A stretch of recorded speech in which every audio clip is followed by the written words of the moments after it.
Pada kesempatan sore hari ini, terima kasih buat TEDx yang sudah mengundang saya untuk sharing tentang Indonesia Mengajar. Ini sebuah program yang bertujuan untuk mendorong usaha kita dalam mencerdaskan kehidupan bangsa. Kita tahu di Indonesia, bila kita berbicara persoalan pendidikan, ada 1001 masalah, banyak sekali masalahnya. Tetapi bila kita perhatikan lebih jauh, siapa yang sebenarnya senyatanya memiliki efek untuk memajukan pendidikan, mencerdaskan anak-anak? Guru. Di balik pembicaraan soal sistem, undang-undang, seminar yang berderet, guru berdiri di depan kelas, dia yang senyatanya mencerdaskan anak-anaknya. Begitu kita melihat guru, kita lihat di Indonesia realitanya, distribusi guru tidak merata, kualitas guru rendah. Karenanya kita berusaha untuk mengirimkan anak-anak terbaik untuk menjadi guru. Tapi siapa yang mau menjadi guru SD di pelosok-pelosok Indonesia? Begitu ditanya kenapa tidak mau menjadi guru SD? Karena menjadi guru apalagi di pelosok seumur hidup itu membebani. Tapi begitu kita berpikir agak berbeda, menjadi guru cukup 1 tahun, maka situasinya berubah. Jadi kemudian kita merancang sebuah program, mengirimkan anak-anak muda terbaik untuk menjadi guru di SD-SD di pelosok Indonesia. Mengapa SD? Karena SD 66% kekurangan guru. SMP dan SMA biasanya cukup. Dan SD-SD ini di pelosok-pelosok. Itu tujuan pertama. Tujuan kedua adalah kita ingin agar anak-anak Indonesia terbaik memiliki kesempatan untuk tinggal bersama rakyat di pelosok Indonesia yang tanpa listrik, tanpa sinyal telepon, belum tentu ada running water. Pengalaman ini berada di desa-desa itu akan menempel pada dirinya seumur hidup. 2 track. Track pertama mengisi kekurangan guru, track kedua mempersiapkan our future leaders. Harapannya ketika kelak mereka menjadi pemimpin di kemudian hari, mereka adalah anak-anak muda Indonesia yang memiliki world class competence tetapi memiliki grassroots understanding. Harapannya seperti itu. Hadir anak-anak di sekolah bukan hanya mengajar. Kita ingin anak-anak ini hadir untuk menginspirasi, menjadi role model. Karena itu kita mengundang anak-anak yang terbaik. Kriterianya apa? Akademiknya harus baik. IP di atas 3, kemudian kebanyakan malah di atas 3,25 yang masuk. Kemudian yang kedua, memiliki kepemimpinan, punya pengalaman organisasi, mampu berkomunikasi, dan tangguh. Karena mereka akan ditempatkan di tempat-tempat yang sulit. Lalu kita mengumumkan ini. Kita keliling ke beberapa kota, ide ini dimulai sekitar bulan Juli 2009.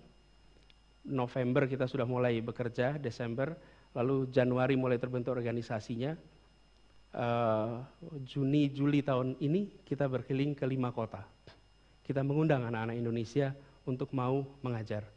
Ternyata target kita tahun ini adalah mengirim 50 anak. Mengapa 50? Ini baru, jadi kita ingin mengelola ini dengan baik. Lebih baik small but powerful daripada large tapi unmanaged. Nah, targetnya 50, keliling kita ke beberapa kota, 5 kota kita datangi, alhamdulillah kita mendapatkan 1.383 anak Indonesia.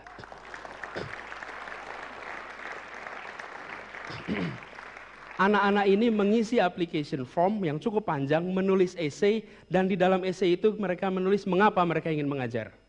1.383 anak tahu akan ditempatkan di tempat yang tanpa listrik, tanpa sinyal telepon, dan mereka menulis berlembar-lembar mengapa saya ingin menjadi guru di tempat itu. Hati kita bergetar ketika mendengar itu semua. Membaca, kalau Anda baca essay-essay itu tersentuh sekali. Kami yang membaca saja luar biasa. Insya Allah tulisan-tulisan mereka akan dibukukan. Judulnya Indonesia, Aku Ingin Mengajar. Kumpulan esai para pendaftar Indonesia mengajar.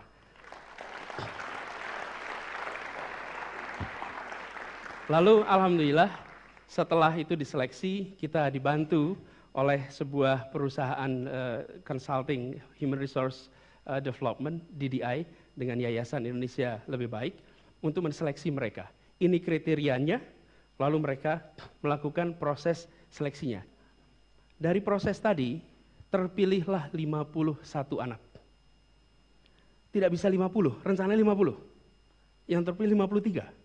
54 kita seleksi kesehatan, 3 nggak bisa meneruskan. Ada 1 anak yang dari sisi ukuran agak besar. Tapi kalau sisi ukuran kita terima saja, nggak ada masalah. Asal bukan problem kesehatan yang memang berisiko tinggi. Mereka ikut, kemudian kita training selama 7 minggu. 2 materi trainingnya, kepemimpinan dan kepengajaran. Mengapa kepemimpinan penting? Jangan dikira berada di desa-desa 1 tahun itu akan disambut seluruhnya dengan sukacita tanpa masalah. No. Setahun itu Anda akan menghadapi problem, Anda akan menghadapi tantangan, dan nanti saya ceritakan tantangan yang dihadapi. Makanya saya katakan pada mereka yang diterima, 1 tahun ini adalah leadership training yang luar biasa priceless. You are alone, you face all the challenge alone, and you must solve it there. Jadi tantangannya besar, 2 itu kita latih, termasuk setelah selain kepengajaran, mereka juga dilatih survival, 3 hari di sebuah gunung di Bogor, di mana mereka dikirim dengan hanya baju, ransel, dan pakai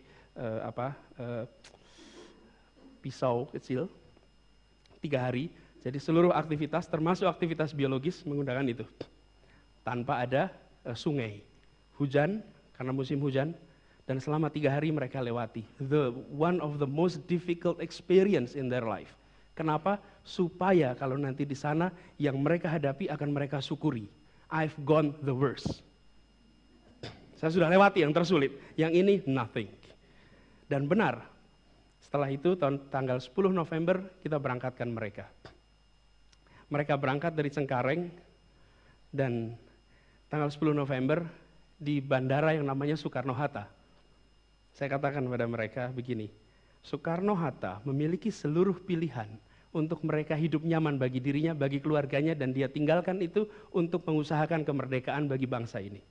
Kalian memiliki seluruh kesempatan untuk berkarir nyaman di kota-kota besar.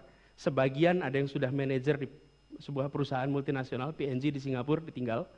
Ada yang bekerja sebagai karyawan di Unilever, cum laude dari ITB, dari Unpad, ditinggal. Ada yang manajer di Bank Mandiri, ditinggal. Ada yang sudah bekerja di Inco, ditinggal. Anak-anak ini anak-anak terbaik yang karir nyaman di depannya, dan mereka tinggalkan itu untuk berada di pelosok. You are pejuang, saya bilang. Kalian adalah pejuang. Dan saya katakan hadirnya kalian, hadirnya anak-anak ini menunjukkan bahwa ibu kita masih melahirkan pejuang. Ibu kita masih melahirkan pejuang. Nah, kemudian anak ini sudah berangkat, jadi sudah 1,5 bulan mereka berada di pelosok. Ketika mereka datang, mereka disebarkan di 5 provinsi. Riau, ada 6 orang di Pulau Rupat, pulau yang paling ujung, lebih dekat dari Malaka daripada dari Sumatera. Tulang Bawang Barat, masuk ke sana kalau hujan Anda nggak bisa bergerak ke sana, karena lumpur yang luar biasa. Pasir, Kalimantan Timur, Majene, Sulawesi Barat, itu tadi ada foto-foto bersama anak-anak di Majene. Lalu Halmahera Selatan.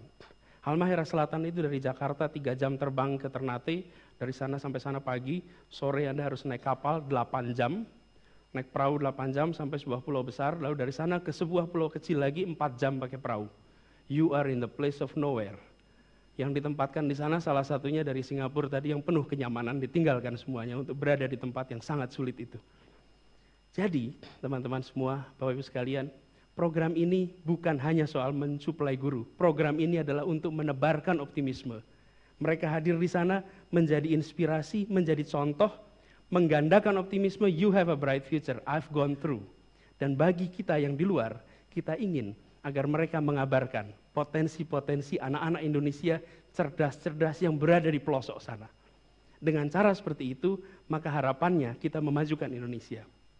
Dan kita ingin agar mendidik tidak dipandang sebagai tugas sekolah, tugas pemerintah, tapi mendidik adalah atau mencerdaskan adalah tugas setiap orang terdidik. Siapa saja bisa menjadi guru, siapa saja bisa mendidik. Itu harapan kita lewat program ini. Demikian tentang Indonesia Mengajar. Mudah-mudahan memberikan manfaat untuk semuanya. Terima kasih. Assalamualaikum warahmatullahi wabarakatuh. Terima kasih.